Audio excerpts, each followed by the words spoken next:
Bom dia, graça e paz da parte de Deus, nosso Pai, e de Jesus Cristo, nosso Senhor e o nosso Salvador.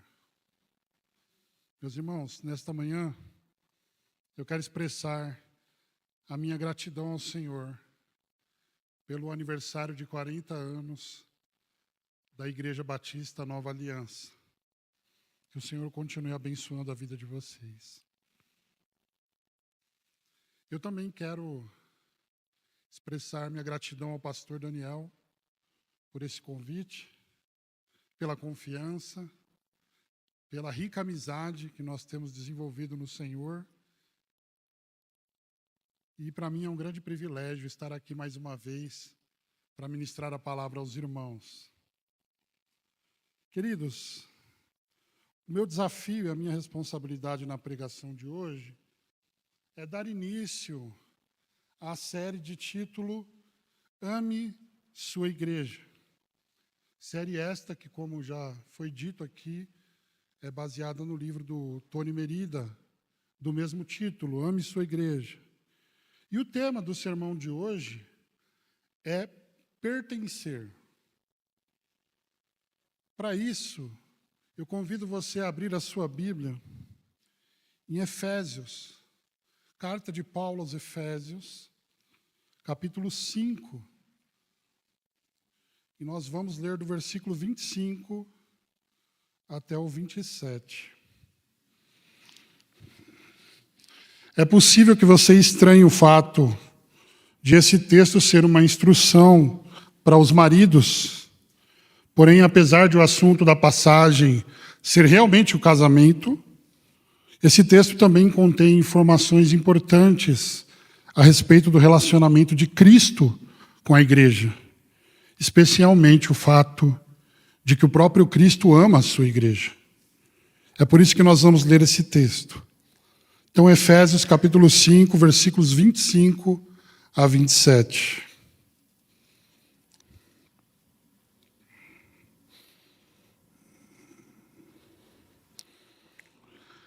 Diz assim a palavra do Senhor: Maridos, cada um de vós ame a sua mulher, assim como, e é esse trecho que eu quero pregar nesta noite, Cristo amou a igreja e a si mesmo se entregou por ela, a fim de santificá-la, tendo-a purificado com o lavar da água pela palavra, para apresentá-la a si mesmo como igreja gloriosa, sem mancha, nem ruga, nem qualquer coisa semelhante, mas santa e irrepreensível.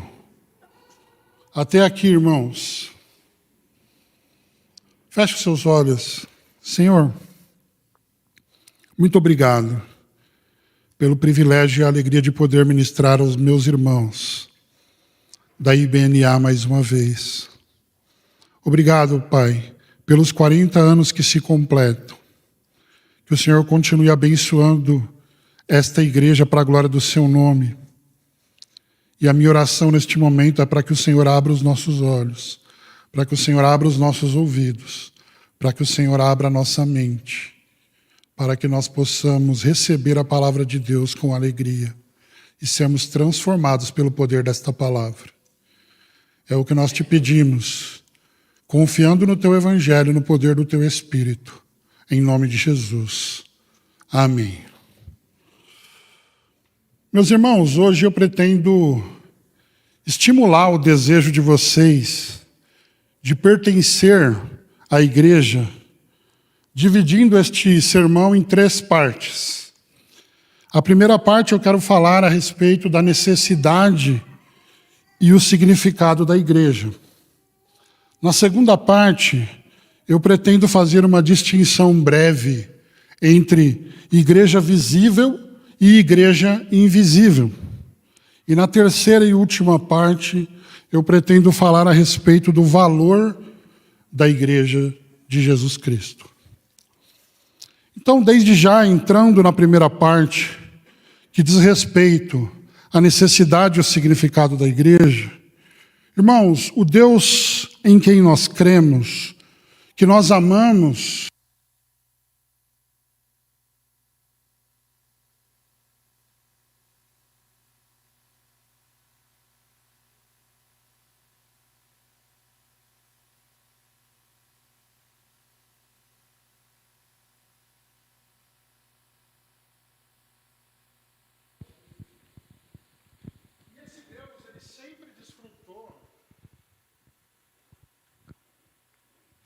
obrigado.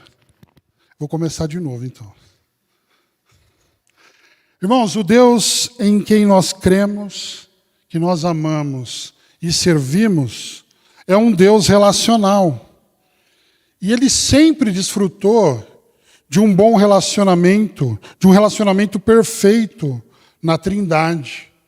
Nós usamos o termo Trindade porque nós cremos que há um só Deus, mas que a unidade divina é composta de 3 pessoas: Pai, Filho e Espírito Santo. E esse Deus triuno nunca esteve sozinho, pois o Pai, o Filho e o Espírito Santo sempre se relacionaram. E uma vez, irmãos, que nós fomos criados à imagem e conforme a semelhança de um Deus relacional, nós também somos seres relacionais. E é por isso que eu e você temos a necessidade de pertencer a grupos e comunidades. É por isso que nós valorizamos nossas famílias, nossos amigos. É por isso que nós gostamos de conhecer pessoas novas e criar conexões com essas pessoas. E uma prova disso é que eu creio que a maior parte de nós tem alguma conta em alguma rede social. Eu vou fazer essa pergunta só para saber se o que eu estou falando não faz sentido. Mas vamos lá. Quem tem alguma rede social? Eu creio que seja a maior parte. Isso mostra que nós temos necessidade de relacionamento, nós temos necessidade de pertencimento. Irmãos, Deus não apenas nos deu um anseio pela vida em comunidade, mas Ele também nos deu uma comunidade, um lugar onde esse anseio pode ser satisfeito. A verdade é que todo aquele que é regenerado, todo aquele que se arrepende dos seus pecados e crê em Jesus Cristo, ele é adotado como filho de Deus. E todo aquele que se torna filho recebe uma nova família. Que família é essa? Uma vez Jesus estava ensinando e alguém interrompeu a fala de Jesus para perguntar para ele, ou para dizer para ele: Mestre, a tua mãe e os teus irmãos estão lá fora. Você sabe qual foi a resposta de Jesus? A Bíblia diz que ele, apontando para os discípulos, disse: Quem é minha mãe? Quem são os meus irmãos? Aqui estão a minha mãe e os meus irmãos. Pois quem fizer a vontade do meu Pai que está no céu, este é meu irmão, irmã e mãe. Amados, a igreja é a família de Deus. A igreja é a família de Deus. A igreja é a comunidade dos redimidos que foram salvos pelo poder do Evangelho e que são preservados pelo mesmo Evangelho. Como já foi dito aqui, Paulo escreve em Efésios 2,19, vocês são membros da família de Deus. E não somente isso, segundo a Bíblia, a palavra igreja ela está carregada de significados. Eu vou falar alguns aqui para vocês. E se depois de eu falar tudo o que a igreja significa, você não ter o desejo de fazer parte dela, talvez seja melhor você questionar se você realmente foi salvo em Cristo Jesus. Olha só, a Bíblia diz que a igreja é a família de Deus, na qual nós somos irmãos e filhos do mesmo Pai. A Bíblia diz que a igreja é o corpo de Cristo, no qual nós somos membros uns dos outros. A Bíblia diz que a igreja é o templo do Espírito, no qual nós somos pedras vivas do santuário de Deus. A Bíblia diz que a igreja é o povo de Deus, no qual nós somos cidadãos, concidadãos dos santos. A igreja é como uma embaixada do reino, no qual nós somos embaixadores. A Bíblia também diz que a igreja é o rebanho de Deus, no qual nós somos ovelhas do bom pastor. A Bíblia diz ainda que a igreja é a videira verdadeira, na qual nós somos os ramos frutíferos. A igreja é a lavoura de Deus, na qual nós somos cooperadores de Deus. A igreja é coluna e baluarte da verdade, na qual nós somos proclamadores dessa verdade e desse evangelho. A igreja é a noiva de Cristo, que aguarda a sua volta e o grande casamento, as bodas do Cordeiro. A igreja é só tudo isso. Perceba, então, irmãos, quão grande e maravilhoso privilégio é pertencer à igreja de Deus. Que precioso é fazer parte dessa família, que nasceu do Evangelho, que vive pelo Evangelho e que é centrada no Evangelho de Jesus Cristo. Porém, infelizmente, desde que o pecado entrou neste mundo, houve uma inversão de valores que fez com que nós passássemos a desprezar as coisas valiosas e valorizar as coisas desprezíveis. E dentre as coisas valiosas que nós passamos a desprezar por causa do pecado, está a igreja. Porque nós estamos vivendo num tempo em que a necessidade, em que o significado, em que a beleza, em que a importância, em que o valor da igreja tem sido questionado por muitas pessoas e pela sociedade ocidental contemporânea. Eu quero trazer alguns exemplos disso. Há pessoas que elas simplesmente não fazem parte da igreja porque não creem em Deus. Para elas não faz a mínima diferença se Deus existe.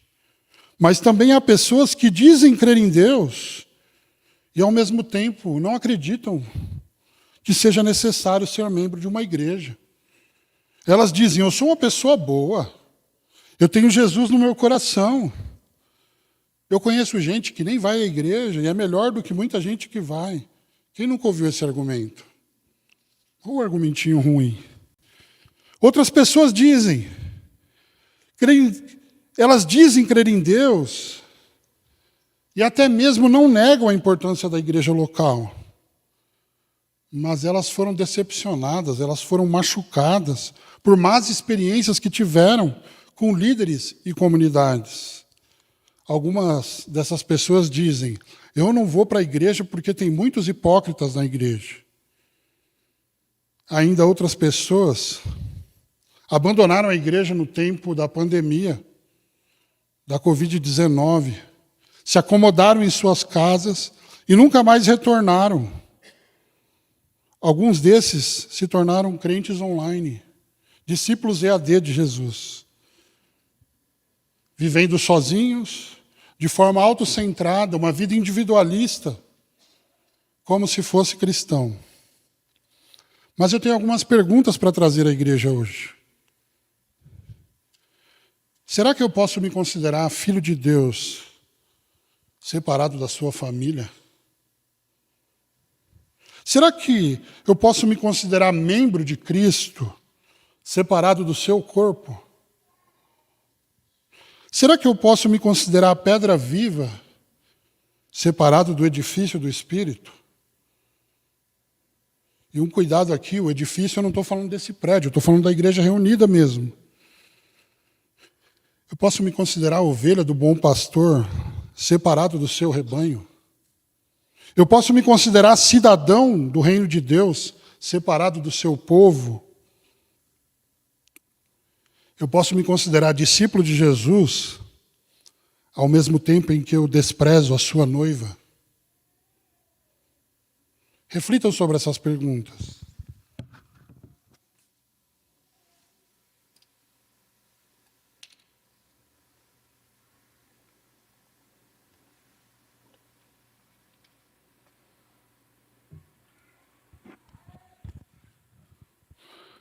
que vocês acham, irmãos?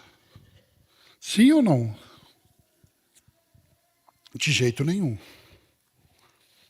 A resposta é não, porque Cristo está inseparavelmente ligado à sua igreja. Não tem como você dizer, Deus sim, igreja não. Não tem como você dizer, eu quero a cabeça, mas eu não quero o corpo. Ou eu quero o corpo, mas não quero a cabeça. Cristo está inseparavelmente ligado à sua igreja. Ou você quer tudo ou você não quer nada. Também há quem diga, eu não vou à igreja porque eu sou igreja. Mas a verdade é que não existe igreja de uma pessoa só. Por quê?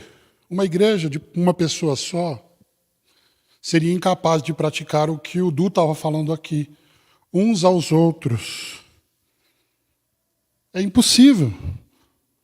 E eu quero dizer para você que sozinho você não consegue nem orar o Pai Nosso. Porque ao invés de dizer Pai Nosso, você vai ter que dizer Pai Meu. Porque ao invés de dizer o pão nosso, você vai ter que dizer o meu pão. Porque ao invés de dizer as nossas dívidas, você vai ter que dizer as minhas dívidas. E ao invés de dizer as nossas tentações, você vai ter que dizer as minhas tentações. E isso não faz o menor sentido. Sabe por quê? Porque você não é filho único de Deus. Não existe família de uma pessoa só. Não existe corpo de um membro só. Uma ovelha sozinha não é um rebanho. Uma pedra sozinha não é um edifício. A propósito, se você observar na Bíblia, Paulo nunca disse no singular, você é templo do Espírito Santo. Ele sempre diz, vós sois. É o conjunto das pedras vivas. Uma pedra nunca faz um edifício sozinha. Você sozinho na sua casa, sem igreja, não é um membro do corpo. Até porque um membro separado do corpo, o que acontece se eu tirar minha mão do corpo? Esse sermão está ficando estranho, né? Ela vai ficar sem vida. Ela vai necrosar. Um membro separado do corpo, amputado do corpo, ele é necrosado, ele é sem vida. Na verdade, ele não é membro. Por fim, irmãos, também há pessoas que talvez tenham nascido na igreja, tenham crescido na igreja, que frequentam cultos e estudos, que são batizadas, mas ainda assim possuem muitas vezes uma postura de desprezo em relação à comunidade de fé. Elas se acostumaram com a igreja. Parece que elas estão na igreja, mas a igreja não está nelas.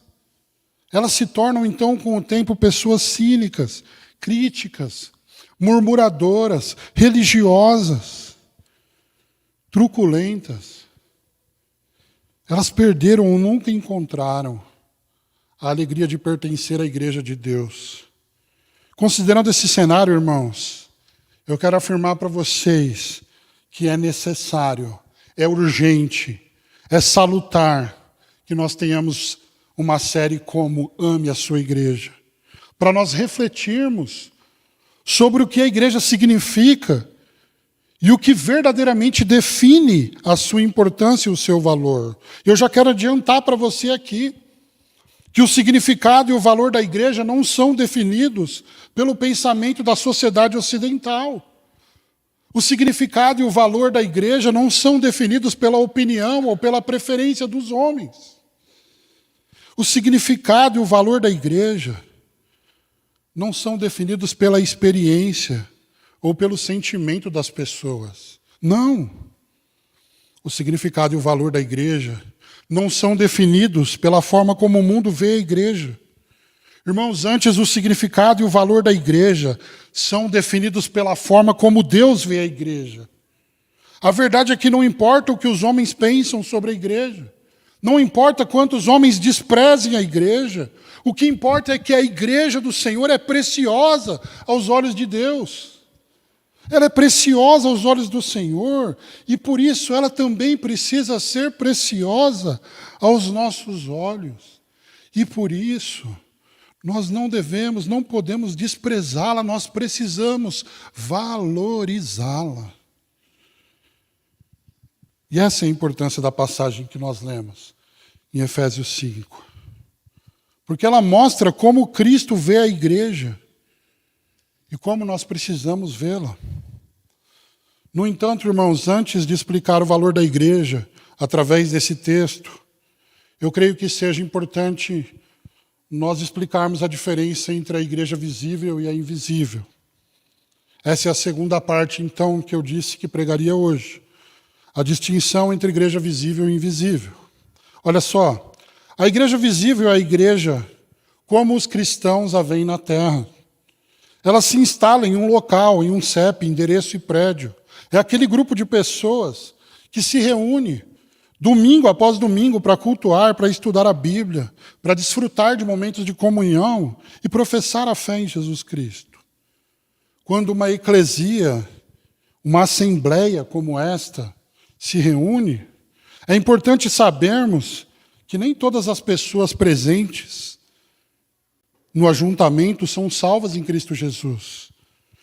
Ser membro de uma igreja não é garantia de salvação. Como Jesus ensina no Sermão do Monte, nós podemos conhecer os falsos cristãos pelos seus frutos. Mas ainda assim, o nosso julgamento não é infalível. Então, quando nós vemos a igreja reunida, nós não sabemos quem é trigo e quem é joio. E a Bíblia fala que a igreja tem trigo e tem joio. E segundo a Bíblia, eles crescem juntos. Mas somente no dia final eles serão separados e colhidos. Irmãos, olhar para a igreja visível é ver em parte. Por exemplo, há pessoas que você olha para elas e você diz, eu tenho certeza que esse irmão é salvo. E no dia final você pode se surpreender quando você descobrir que não era. Também há pessoas que você pode suspeitar e falar, eu acho que esse irmão não é salvo, não. Mas talvez ele seja apenas imaturo e precisa crescer mais na fé. O que eu estou querendo dizer é que o nosso olhar para a igreja ele é falível. E num sentido mais amplo, sobre as igrejas locais, nós também podemos pensar que determinada igreja local está indo mal, enquanto Deus a aprova. Talvez nós possamos construir a ilusão de que o tamanho da igreja e o número de membros significa a aprovação de Deus. E aí, nesse caso, as pequenas igrejas com poucos membros, elas podem ser vistas pelos homens como igrejas fracassadas, mesmo sendo igrejas bíblicas e saudáveis. E nós também podemos pensar que determinada igreja está indo bem, enquanto Deus está reprovando. Nós podemos pensar que a igreja que vai bem é aquela que possui um projeto visionário, uma grande estrutura, uma enorme quantidade de membros. Meus irmãos, mas é perfeitamente possível que uma igreja seja estruturalmente gigante, mas do ponto de vista bíblico e teológico e espiritual, seja uma igreja fraca, seja uma igreja tóxica, seja uma igreja imatura. A gente tem o exemplo bíblico da igreja de Laodiceia em Apocalipse 3. Sabe o que eles pensavam deles mesmos? Nós somos ricos, nós temos prosperado e de nada nós temos falta. Esse era o olhar dos homens sobre a igreja de Laodiceia. Ricos, prósperos e que não faltava nada a eles. Mas esse olhar não importa. O que importa é o olhar de Jesus. E quando Jesus ele envia a mensagem a essa igreja, ele diz, vocês não sabem, vocês são infelizes, miseráveis, pobres, cegos, e vocês estão nus. Quantas igrejas nós vemos superlotadas hoje, mega igrejas, e aí a nossa primeira impressão é dizer, nossa, aquela igreja é um sucesso. Olha o tanto que ela cresce. Nossa, em poucos dias foi para 10 mil pessoas. Você pode ter certeza que o discipulado não está tendo qualidade. Pode ter certeza. A maneira como os homens veem a igreja não é a forma que Deus vê a igreja. O caso de Laodiceia nos mostra que uma igreja pequena não é uma igreja de poucos membros, mas é uma igreja que olha para si mesma e percebe ou acha que é grande e suficiente. O exemplo de Laodiceia mostra que nós não podemos simplesmente examinar a igreja à luz das nossas experiências, das nossas preferências, das nossas opiniões, dos nossos gostos pessoais. A verdade é que a única forma segura de nós avaliarmos uma igreja local é através da vontade de Deus revelada na palavra de Deus. Essa é a única forma segura. Isso é o que eu tenho a dizer sobre a igreja visível. E sobre a igreja invisível. A igreja invisível é a igreja como Deus a vê. E, irmãos, eu quero recordar os irmãos do texto de 1 Samuel 16, 7, em que Deus envia Samuel para ungir Davi. E Samuel, ele queria se apressar a ungir qualquer outro dos irmãos de Davi, porque eles eram maiores, porque eles eram mais fortes, porque eles pareciam mais preparados. E a palavra do Senhor foi que o Senhor não vê como o homem vê. Porque o homem vê o que está diante dos seus olhos. O homem vê estrutura, ele vê luz, fumaça, tamanho de igreja, quantidade de pessoas, mas Deus vê o coração. Deus vê o coração de cada pessoa, e Deus vê o coração da igreja. E Deus conhece a intenção dos líderes. E Deus conhece a intenção dos membros. E Deus conhece cada um dos corações das pessoas que fazem parte da igreja.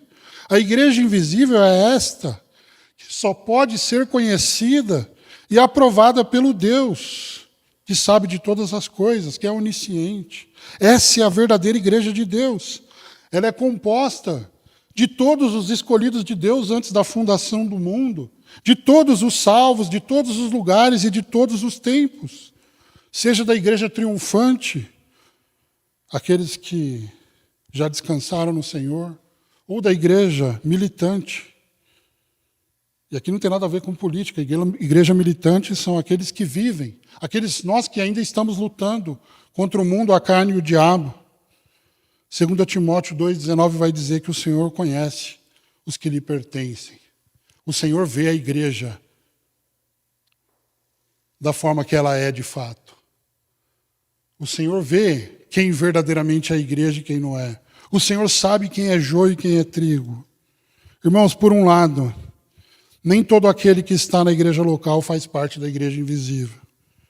Mas, por outro lado, aquele que faz parte da igreja invisível procurará viver reunido com a igreja local, participando da comunhão dos santos. Ou seja, fazer parte da igreja local não é uma opção para o salvo, mas é uma consequência da conversão. Você não pode simplesmente ficar em casa, ignorar a existência da igreja local e dizer, Deus sabe do meu coração. Sim, Deus sabe que seu coração é sujo e mau, e por isso Ele providenciou uma comunidade de crentes para moldar o seu coração e para te santificar como discípulos, através da correção dos irmãos, da admoestação dos irmãos, do cuidado dos irmãos. Não seja orgulhoso de dizer, eu não preciso disso. Você precisa. Todos nós precisamos. Portanto, irmãos, de uma forma bem resumida, a igreja visível é a igreja como os homens, ou melhor, a igreja como os cristãos a veem. Nós estamos vendo aqui, mas não sabemos exatamente quem é joio e quem é trigo. E a igreja invisível é a igreja como Deus a vê. E aqui eu chego na terceira e última parte desse sermão, que fala sobre o valor da igreja de Deus. Irmãos, nesse tempo em que muitos têm desprezado e questionado a necessidade e a importância da igreja local, nós precisamos considerar a maneira como Jesus vê e trata a igreja de Deus. O pastor Judiclei Santos diz, abre aspas, os cristãos precisam ter seus olhos abertos para enxergar a beleza da igreja de Cristo, a fim de glorificar ao Senhor. Fecha aspas. Irmãos, depois que nós considerarmos nesse texto a forma como Jesus vê e trata a igreja, nós precisamos imitá-lo em nosso próprio relacionamento com a igreja local. Porque se nós verdadeiramente somos discípulos de Jesus, nós vamos odiar o que ele odeia, o pecado. E nós vamos amar o que ele ama, a igreja. E aqui eu quero trazer 3 afirmações nesse texto que eu li. Qual que é a primeira? Cristo amou e se entregou pela igreja, versículo 25. Não está aqui, né? Mas tá bom. Cristo amou e se entregou pela igreja. Vamos ler esse versículo? Mas eu quero ler só a parte B, esquece a parte dos maridos. Olha só. Cristo amou a igreja e a si mesmo se entregou por ela. Irmãos, a igreja é tão valiosa para Jesus que ele substituiu a igreja na cruz do Calvário, livrando-a da morte, da condenação e da ira divina através do seu sacrifício. Todos os que têm desprezado a igreja precisam saber que Cristo entregou a vida por ela, para salvá-la, para comprá-la, para resgatá-la. A igreja de Deus custou a vida de Jesus e ela foi comprada com o precioso sangue de Jesus. Ela é extremamente amada e importante, preciosa aos olhos de Jesus. Cristo não morreu por indivíduos, simplesmente. Cristo morreu por um povo. A ponto do livro de Tito, capítulo 2, versículo 14, dizer que Cristo Jesus se entregou por nós para nos remir de toda maldade e purificar para si um povo todo seu, consagrado às boas obras. Irmãos, a fé cristã não é sobre a nossa vida individual. A fé cristã é sobre um povo. Você que está achando que o evangelho é sobre você. Você que está achando que a igreja é para orbitar em torno de você. Olha para esse versículo. Jesus veio resgatar e comprar um povo, não uma pessoa individualmente. Irmãos, Jesus ama tanto a igreja que ele desafiou Pedro a demonstrar o amor dele, a provar o amor dele por Jesus, cuidando das ovelhas do Senhor, isto é, a sua igreja. E talvez a melhor forma de nós demonstrarmos hoje o nosso amor por Jesus é amando a igreja dele. É investindo o melhor do nosso tempo, dos nossos talentos, dos nossos recursos em favor da igreja. Que igreja? Aqui é claro que é a igreja local, uma vez que só Deus conhece a igreja invisível. A igreja que nós vemos é a igreja visível, obviamente. Então é a ela que nós devemos nos dedicar. É nela que nós temos que nos envolver.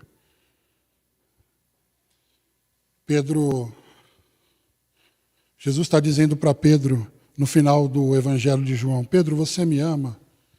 E Pedro dizendo, o Senhor sabe que eu te amo. O que Jesus diz? Então vem aqui e me dá um abraço, não foi isso? Pedro, você me ama? Amo. Então vem aqui e me dá outro abraço. Pedro, você me ama? Amo. Então vem aqui e me dá um beijo na bochecha. Não! Pedro, você me ama? Cuida das minhas ovelhas. Pedro, você me ama? Cuida das minhas ovelhas. Pedro, você me ama? Cuida das minhas ovelhas. Está cheio de gente dizendo que ama o Senhor e desprezando a igreja de Cristo. Isso é mentira. Se você realmente ama a igreja de Cristo, você vai atender ao que Cristo falou. Cuida das minhas ovelhas.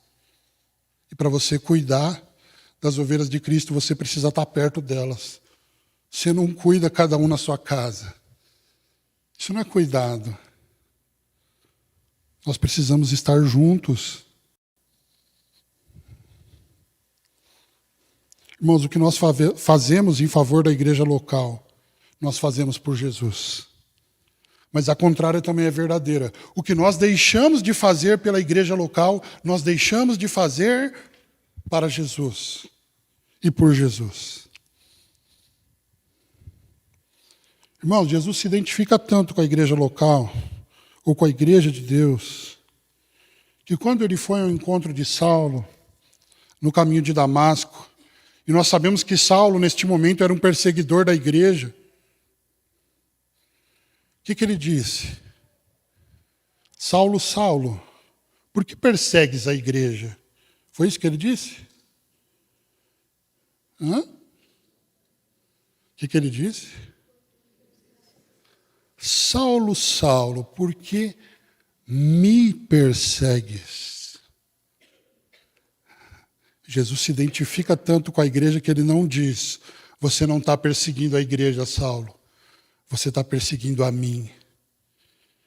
Sabe o que isso implica, irmãos?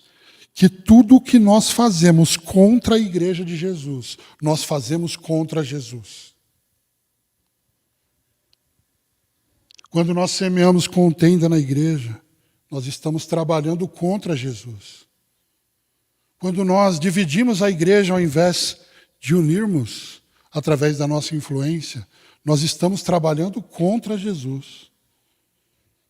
Ah, mas eu não estou matando ninguém igual Saulo. Tá sim.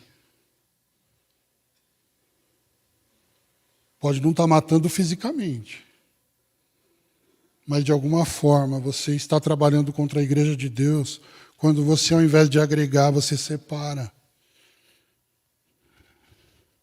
Jesus disse em Mateus 12:30, quem não está comigo está contra mim. E quem comigo não ajunta, espalha. E a pergunta para nós então é, de que lado nós estamos hoje? Daqueles que ajuntam com o Senhor e para o Senhor, ou daqueles que espalham contra o Senhor? Não existe meio termo. Basta a nossa indiferença para nós fazermos mal para a igreja de Deus. Basta nós não fazermos nada. Basta nós não nos envolvermos com a igreja. Basta nós não frequentarmos os cultos. Basta nós trocarmos cultos por aniversários. Basta nós trocarmos esse momento por qualquer outra coisa. Basta nós não estarmos preocupados com os estudos bíblicos, com os irmãos que não estão aqui. E nós já estamos fazendo mal para a igreja. Nós estamos de que lado? Daqueles que ajuntam ou daqueles que espalham? Irmãos, não sejamos pedra de tropeço para as pessoas na igreja de Deus. Se o nosso mestre amou a igreja e se entregou por ela, façamos o mesmo. Façamos o mesmo. Lembremos de que a igreja custou o sangue de Jesus. O pastor citou Bonhoeffer aqui, tem uma frase dele que diz que não pode ser barato para nós, aquilo que custou caro para Deus. A igreja é preciosa, ela foi comprada com o sangue de Jesus. Querido, quando você despreza a igreja, você precisa saber disso. Você está desprezando o sangue de Jesus que pagou pela igreja. Por isso nós precisamos nos arrepender pela forma como muitas vezes nós tratamos a igreja de Deus. A segunda afirmação nesse texto que eu quero trazer é que Cristo justificou e está santificando a igreja pela palavra. Versículo 26. Cristo amou e se entregou a fim de santificá-la, tendo-a purificado com o lavar da água pela palavra. Todos que fazem parte desse povo, irmãos, foram justificados, foram declarados legalmente justos diante de Deus, mediante a fé na obra salvadora de Jesus Cristo. E agora o Espírito Santo está transformando esse povo pela palavra, conforme a semelhança de Cristo. Nós estamos sendo transformados de glória em glória, nos tornando cada vez mais semelhantes a Ele, pela obra do Espírito de santificação em nós. Porém, uma vez que esse processo ainda não foi concluído, a igreja ainda é imperfeita. E por isso, em nossa experiência com a igreja local, como em todo relacionamento, nós certamente ferimos pessoas, e nós certamente somos feridos por pessoas. Tudo isso acontece e faz parte da experiência com a igreja local. No livro Quatro Amores, C.S. Lewis ele adverte que há somente 2 lugares onde nós estaremos a salvo das decepções do amor. Ou no inferno, pela ausência do amor, ou no céu, pela sua perfeição. Irmãos, amar é tornar-se vulnerável. O verdadeiro amor sofre. Ou seja, todos os discípulos de Jesus, chamados santos, sendo, porém, ainda pecadores, eles cometem falhas e decepcionam os outros. Você, eu tenho certeza, que já sofreu pelos erros de alguém da igreja. Mas você nunca pode esquecer que você também já fez pessoas sofrerem. Porque nós somos, como diz Romanos 3, todos pecaram e precisam da graça de Deus. Um dia você fere, outro dia você é ferido. Mas graças a Deus, porque o Senhor, pelo seu Espírito, nos leva à reconciliação com os irmãos. Irmãos, isso implica que as nossas decepções não devem nos levar a abandonar a igreja de Deus por causa das suas imperfeições. Mas que as imperfeições sejam motivo para nós perseverarmos. Ah, sou imperfeito, vou parar de ir na igreja. Não, o evangelho que é pregado na igreja vai curar essas imperfeições ao longo do tempo. Quanto mais imperfeito você se considera, mais a igreja é o seu lugar. Porque é ali que o evangelho cura. É ali que o evangelho pregado ele vai transformando essa comunidade comprada por Deus por meio do que nós chamamos de meios de graça. A oração, a palavra e a comunhão. E Deus vai nos fazendo crescer. E vai nos purificando, e vai nos santificando. Mais uma frase do pastor Judiclei Santos. Abre aspas. Amar a igreja não significa ignorar as fraquezas dela. Nosso desafio é manter a nossa comunhão em Cristo, apesar das diferenças e fraquezas, buscando preservar a unidade do Espírito pelo vínculo da paz. E eu chego à última afirmação, baseado nesse texto de Efésios que nós lemos, do versículo 27. A minha afirmação é que Cristo está preparando a igreja para o dia do grande casamento. Olha só. Para apresentá-la a si mesmo como igreja gloriosa, sem mancha, nem ruga, nem qualquer coisa semelhante, mas santa e irrepreensível. Irmãos, isso nos lembra que um dia a obra de santificação na vida da igreja, do Senhor na vida da igreja, será completa. E aquele que começou a boa obra em nós, ele vai terminá-la. Ele prometeu e ele vai concluir essa boa obra. Naquele dia, irmãos, eu e você estaremos completamente livres das manchas do pecado. Eu e você seremos completamente livres das rugas do pecado. E nós seremos apresentados diante dele, nas bodas do Cordeiro, como igreja gloriosa, sem mancha, sem ruga. Mas somente naquele dia. Por enquanto, nós ainda precisamos lidar com as nossas rugas e com as nossas manchas. Quem aqui tem rugas? Quem aqui tem manchas? Romanos 3. Minha leitura de Romanos 3 agora. Porque todos têm rugas. Porque todos têm manchas. Quem aqui é casado? Você lembra do dia do seu casamento? Lembra daquela expectativa? Antes de entrar? Os homens, lembra daquele dia que a gente esperava no altar, a gente imaginando a beleza que seria manifesta na forma como a mulher se arrumou naquele dia. Aquela expectativa maravilhosa. Irmãos,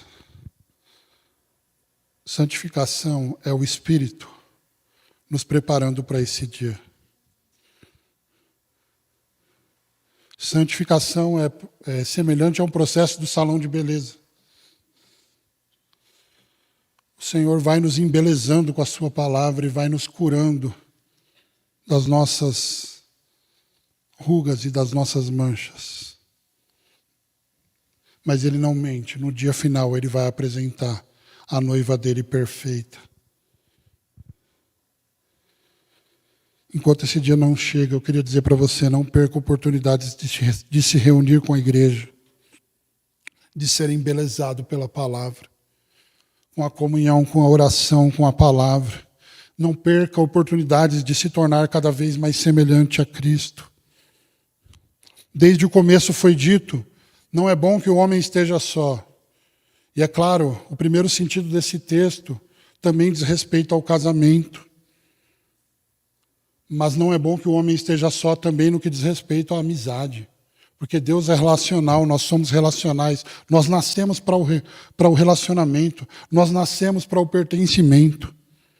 De forma que, quando nós nos isolamos de todos, nós estamos nos rebelando contra a sabedoria de Deus. Provérbios 18:1 diz que quem vive isolado busca o seu próprio desejo. É a vida individualista do mundo afora, mas essa não é a vida da igreja. Quem faz isso, segundo o texto, insurge-se, rebela-se contra a verdadeira sabedoria, a sabedoria de Deus. A mesma sabedoria que no princípio disse, não é bom que o homem esteja só. No paraíso, Deus foi criando todas as coisas e dizendo, ficou muito bom, olha, ficou bom, isso aqui ficou bom, e de repente ele diz, não é bom. Você fala, o que pode não ser bom no paraíso? Não é bom ficar sozinho, não é bom viver para si mesmo, não é bom viver uma vida individual, não é bom achar que o universo é só nós mesmos, na companhia de ninguém. Deus criou a igreja para satisfazer essa nossa necessidade. E por isso eu quero dizer para você que nós precisamos ter alegria em pertencer à igreja de Deus. Alegria em fazer parte do povo da nova aliança. Alegria em participar do batismo e da ceia do Senhor. Alegria por termos sido escolhidos por Deus antes da fundação do mundo. Alegria por termos o nosso nome escrito no livro da vida. Alegria por sermos vitoriosos por causa da obra de Jesus Cristo em nosso lugar. Martin Lloyd-Jones, ele vai dizer o seguinte, a maior necessidade do momento é uma igreja jubilosa e alegre. Cristãos infelizes são uma péssima propaganda para a fé. A alegria exuberante dos primeiros cristãos foi um dos fatores mais poderosos da disseminação do cristianismo. A alegria é fruto do Espírito. Não é normal a gente viver na igreja sem alegria. E para que você experimente essa alegria, caminhando para o final, eu quero te dar 2 conselhos pastorais. O primeiro é, refreie o seu idealismo. Não se esqueça de que enquanto Jesus não voltar, a igreja ainda terá manchas e rugas. A igreja local ela é imperfeita. A igreja visível é imperfeita. Bonhoeffer, que já foi citado aqui também, ele vai dizer, quem ama mais a igreja ideal do que a real, destruirá a primeira. Ou melhor, nunca terá a primeira e destruirá a segunda. Eu vou falar mais uma vez.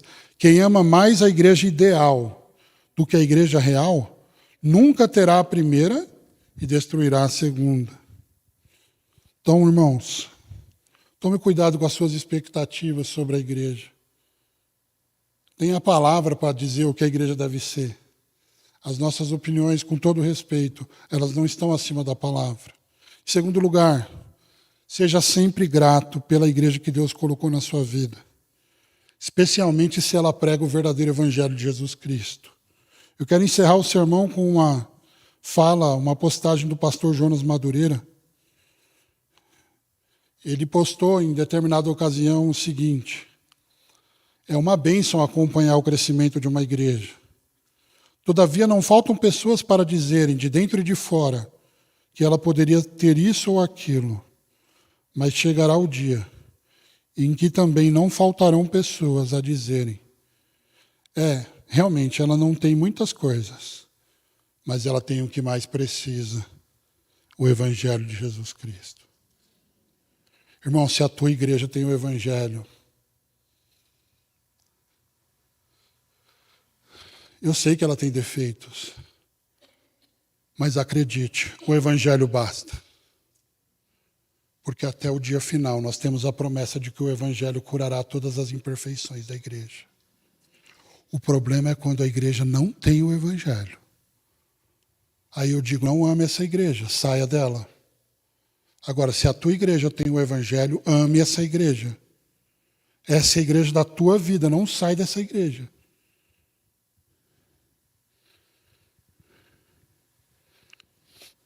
Hoje nós aprendemos, através do tema pertencer, a necessidade e o significado da igreja. Nós fizemos a distinção entre igreja visível, a forma como os crentes veem a igreja, e a igreja invisível, a forma como Deus vê a igreja. E por último, nós vimos o valor da igreja de Deus, em 3 afirmações no texto que eu li. Cristo amou e se entregou por ela. Cristo justificou e está santificando a igreja pela palavra. E a terceira, Cristo está preparando a igreja para o grande casamento, as bodas do Cordeiro. Irmãos, a minha oração é para que a Igreja Batista Nova Aliança seja um lugar de amor, pertencimento, entrega, frequência, participação, serviço, comunhão, celebração e alegria para a glória do Senhor e Salvador da igreja. Amém.